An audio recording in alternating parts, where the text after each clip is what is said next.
കോഴിക്കോട് വിലങ്ങാട് ഉരുൾപൊട്ടൽ ദുരിതബാധിതനോട് പഞ്ചായത്തിന്റെ ക്രൂരത. വീട് നഷ്ടപ്പെട്ടവർക്ക് കെട്ടിട നികുതി അടയ്ക്കാൻ ആവശ്യപ്പെട്ട് പഞ്ചായത്ത് നോട്ടീസ് അയച്ചു. മഞ്ഞച്ചീളി നിവാസി സോണി പന്തലാടിക്കലിനാണ് നോട്ടീസ് ലഭിച്ചത്. ദിസ്ന സുരേഷ് ചേരുന്നു. ദിസ്ന, വിശദാംശങ്ങൾ.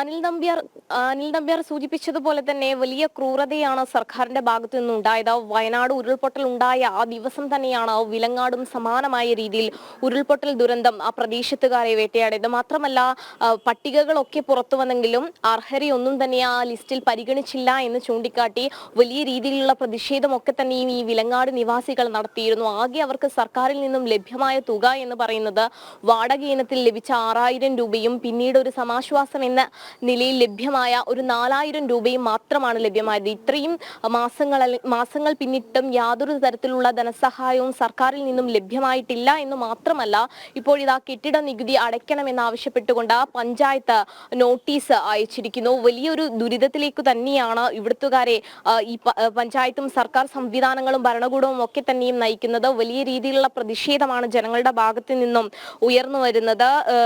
നമുക്കറിയാൻ സാധിച്ചിരിക്കുന്നത് മഞ്ഞച്ചീളി നിവാസി സോണി പന്തലടിക്കലിനാണ് ഇത്തരത്തിൽ നികുതി നോട്ടീസ് ലഭ്യമായിട്ടുള്ളത്. എന്തായാലും നികുതി അടയ്ക്കണമെന്നൊരു കാര്യം തന്നെയാണ് അധികൃതരുമായി ബന്ധപ്പെട്ടപ്പോൾ അറിയാൻ സാധിച്ചത് എന്നാണ് ഇദ്ദേഹവുമായി സംസാരിച്ചപ്പോൾ നമുക്ക് അറിയാൻ സാധിച്ചത്. ഇദ്ദേഹത്തിന്റെ വീടും സ്ഥലവും ഒക്കെ തന്നെയും ഈ ഉരുൾപൊട്ടലിൽ നഷ്ടപ്പെട്ടിട്ടുണ്ട്. ഇത് ചൂണ്ടിക്കാട്ടി പഞ്ചായത്ത് സർക്കാരിനുൾപ്പെടെ നോട്ടീസ് അയച്ചിട്ടുണ്ട്. അത്തരത്തിൽ ദുരന്തബാധിതനായ ഒരു വ്യക്തിക്കാണ് ഇപ്പോൾ നോട്ടീസ് അയച്ചിരിക്കുന്നത്. എന്തായാലും വലിയ രീതിയിലുള്ള പ്രതിഷേധം തന്നെയാണ് പ്രദേശവാസികളുടെ ഭാഗത്തു നിന്ന് ഉൾപ്പെടെ ഉയർന്നു വരുന്നത്. നിരവധി തവണ ഇവർ പ്രതിഷേധവും പ്രക്ഷോഭവുമായി ഒക്കെ തന്നെയും രംഗത്ത് വന്നെങ്കിലും വയനാടിന് സമാനമായി വിലങ്ങാടിനെ പരിഗണിച്ചില്ല എന്ന് മാത്രമല്ല, വിലങ്ങാട് നിവാസികളെ പാടെ ഉപേക്ഷിക്കുന്ന ഒരു നിലപാടിലേക്ക് തന്നെയാണ് സർക്കാർ എത്തി നിൽക്കുന്നത്. അനിൽ നമ്പ്യാർ, പഞ്ചായത്ത് നൽകുന്ന വിശദീകരണം എന്താണ്?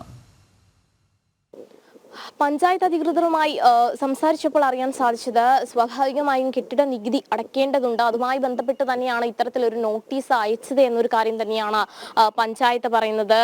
ഇത്തരത്തിൽ ഈ ദുരന്ത ബാധിതരെ ഇതിൽ നിന്നൊക്കെ തന്നെയും ഒഴിവാക്കേണ്ടത് അനിവാര്യമായ ഒരു ഘടകം തന്നെയാണ്. ഈ സോണിക്കാണ് ഇപ്പോൾ നോട്ടീസ് ലഭിച്ചത്. ഈ സോണിയുമായി നമ്മൾ സംസാരിച്ചപ്പോൾ അദ്ദേഹം പറഞ്ഞത് ഇത്തരത്തിൽ അദ്ദേഹത്തിന് മാത്രമല്ല, സമാനമായി ഈ വാണിമേൽ, മഞ്ഞച്ചീളി തുടങ്ങിയ പ്രദേശമൊക്കെ തന്നെയും ഉരുൾപൊട്ടലിൽ വലിയ നാശനഷ്ടം സംഭവിച്ചതാണ്. അവിടുത്തെ ഒരു പാലമടക്കം തകരുന്ന ഒരു അവസ്ഥയിൽ ഉണ്ടായിരുന്നു. ജനജീവിതമൊക്കെ തന്നെയും വലിയ രീതിയിൽ പ്രയാസമായ ഒരു പ്രദേശമായി ഇവിടെ മാറിയിരുന്നു. നമുക്ക് അറിയാൻ സാധിച്ചിരിക്കുന്നത് അനിൽ നമ്പ്യാർ, അവിടെ നിരവധി ആളുകൾക്ക് ഇത്തരത്തിൽ പഞ്ചായത്തിന്റെ ഭാഗത്ത് നിന്ന് നോട്ടീസ് ലഭ്യമായിട്ടുണ്ട്. മാത്രമല്ല, ഈ ആളുകൾക്ക് ഈ നഷ്ടപ്പെട്ട രേഖകൾ ഒന്നും തന്നെ ഇതുവരെ തിരിച്ചു കിട്ടിയിട്ടില്ല എന്നൊരു പരാതിയും ആ പ്രദേശത്തുകാർ സംബന്ധിച്ച് പഞ്ചായത്ത് അധികാരികളോടൊക്കെ തന്നെയും ചോദിക്കുമ്പോൾ അവർ കൈമലർത്തുന്ന ഒരു അവസ്ഥയിലേക്ക് പോകുന്ന ഒരു സാഹചര്യമുണ്ട്. മാത്രമല്ല, അതുകൊണ്ട് തന്നെ അവർക്ക് ഞാൻ നേരത്തെ സൂചിപ്പിച്ചതുപോലെ തന്നെ വെറും 10,000 രൂപ മാത്രമാണ് അവർക്ക് ഇതുവരെ ലഭ്യമായിട്ടുള്ളത്. വാടക ഇനത്തിൽ നൽകാമെന്ന് പറഞ്ഞ കുടിശ്ശിക പോലും പഞ്ചായത്ത് ഇതുവരെ നൽകിയിട്ടില്ല. സർക്കാർ ഇതുവരെ അവർക്ക് നൽകുന്നില്ല എന്നൊരു പരാതിയുണ്ട്. അതുകൊണ്ട് തന്നെ ആ പ്രദേശത്തുകാർ അവിടം വിട്ട് മറ്റു സ്ഥലങ്ങളിൽ പോയി താമസിക്കേണ്ട ഒരു അവസ്ഥയിലേക്ക് മാറുന്നു. പക്ഷേ അവർ ജനിച്ചു വളർന്ന ഒരു സ്ഥലമാണ്. അവിടെ നിന്ന് മാറുക എന്ന് പറയുന്നത് അവർക്ക് സാധ്യമല്ല. വലിയ രീതിയിലുള്ള ബുദ്ധിമുട്ടിൽ തന്നെയാണോ വിലങ്ങാട് നിവാസികളുള്ളത്?